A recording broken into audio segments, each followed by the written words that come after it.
The 9 sacks, the 16 tackles for loss. I mean, just you had to be pleased with that to see that against FSU on Saturday. Oh yeah, anytime you get 9 sacks and 16 TFLs, but it's a little bit more sweet when it's against your rival for sure. And couldn't be more proud of the way that I thought we competed really really hard on Saturday. I thought we were by far the most physical team on the field Saturday, and it's going to be a tough ask again. We're going to have to answer the same question this weekend against the Louisville team, but really proud of how they played last weekend. Coach told us about Bubba being out for the rest of the year. Obviously, he's hurt. I want to ask about his spirits and where they're kind of at. And then obviously, Gervin, he doesn't mean to hurt him, but that celebration and how you guys kind of handle that, and how does Gervin move on? Because I'm sure it probably bothers him what happened to Bubba. Yeah, I mean, first part of your question, obviously, it's a huge loss. I thought Bubba, as I stood up here pretty much every week and was asked about him, he kept getting better and better and better and was becoming more and more a part of what we were doing defensively. So losing him, especially the way we lost him, is very unfortunate. And it's just one of those freak deals. It wasn't intentional. I don't foresee it being an issue. I'm sure Gervin feels bad about it, but at the same time, like I said, it's one of those freak deals that nobody means to do, and I don't think any harm was meant by it. So I think Gervin will be fine. Hey, Blake, talk a little bit about Louisville. You watch tape of them, and they do some dynamic things offensively. I know they got up to like 60 against Wake Forest earlier this year. What kind of challenges do they present for you guys? Well, first off, they're very committed to what they do. They are excellent in the run game. Their outside zone game is second to none. I think their offensive line is very good. Their left tackle is a potential first-round draft pick. Their back is really, really good. He's got great vision. He's a one-cut guy that is very shifty. He's very elusive in there, and he does a good job of, like I said, with his vision, finding the air that the offensive line creates.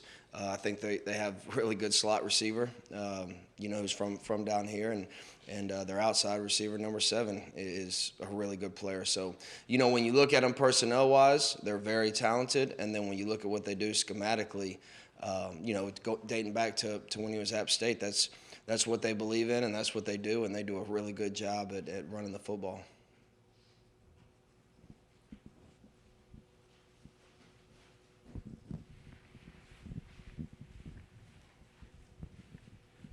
With Shaq, obviously played really well. He was down on himself, I remember had been mentioned, at one point earlier. Is there any area where you think he's been especially more active or better? And in pass protection, how have Shaq and Pinckney done this year, Blake? As far as pass coverage. Pass coverage, they've both been excellent. Really, I can't think of off the top of my head, but I think they've been very good as far as pass rush. I really think Shaq Dayton probably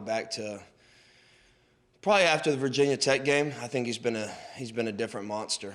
From a preparation standpoint, I think he's done everything with a purpose from that point on. You just see a different fire in his eye when you're coaching him, in the classroom, but also on the field. He stepped up his leadership role significantly from that point, but couldn't ask more from a young man than Shaq Quarterman. I wouldn't trade him for anybody in the world. Coach told us about those Sunday practices where you do like the 15 minutes with the guys on the scout team. I'm wondering who we aren't seeing on game days that's really making the biggest strides and impressing you the most this season as far as scout team work, and who you're maybe really excited about going into next year. Well, I think the young defensive linemen, Jafari Harvey, obviously the 3 freshman defensive tackles that we talk about. Avery Huff is doing a very nice job. He's like a big piece of Play-Doh. He's so raw, but he is freaky athletic. I think he has a chance to have a special career here when it's said and done. And then on the back end, Christian Williams and Corey Couch, although they're playing on Saturdays, they get a lot of work. Keontre Smith is another guy to me off the top of my head that is doing some really good things. So, I think the one thing about those young guys is I think they're bought into what we're doing. When you talk about their attitude and their energy, they're they're all really fun to be around, and they all play with great energy. Even though it's a 15-minute Sunday night football deal, there's a spark about that group. You mentioned Keontre Smith. Is he a guy that you can now envision moving into that rotation at safety, or do you figure you'll keep it at 3 now with? Knowles? Well, I mean, he's going to get a lot more reps, moving forward, and it's all hands on deck. So, yeah, we're counting on him to have to play a role. It might be 5 snaps, it might be 25 snaps. Obviously that's how college football is. So his role will increase.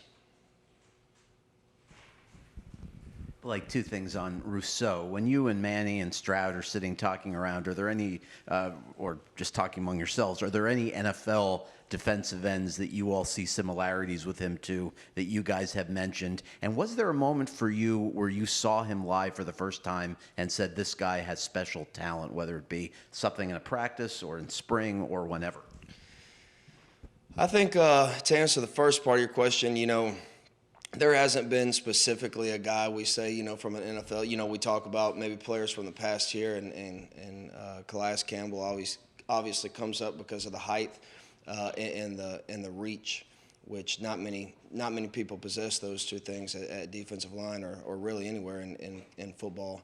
And then it's funny you asked that question. You always saw the ability, even coming from last spring. You could see he has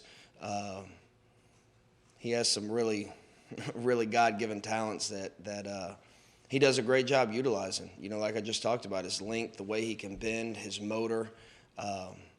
There's not a lot of guys in college football that can do the things that he can do. And when you look at the way he has gathered a lot of his sacks, it has been through effort plays or him just being really long and reaching out like Inspector Gadget and clipping a quarterback by the heels. So, I'm proud of that guy, man. He's come a long way in a short period of time, and he takes it all in stride. He's getting national recognition now, obviously, and he's still the same Greg. He doesn't skip a beat. He's very humble, always smiling. Yes sir, no sir. There's a lot of positives about Greg Rousseau. I know Greg's getting a lot of national recognition, but so is Jalar Hawley, and I'm wondering, are you teaching him those dance moves? Not me. What's like the film when you guys see those clips afterward? I'm wondering what that's like. We encourage it, and Coach Stroud's actually the one that teaches them those moves. Y'all need to ask him to dance for y'all after practice. He can get jiggy, but no, Jalar Hawley, like I talked about that whole freshman group, but he just has a great personality. And he loves to dance. So, like I said, we encourage it.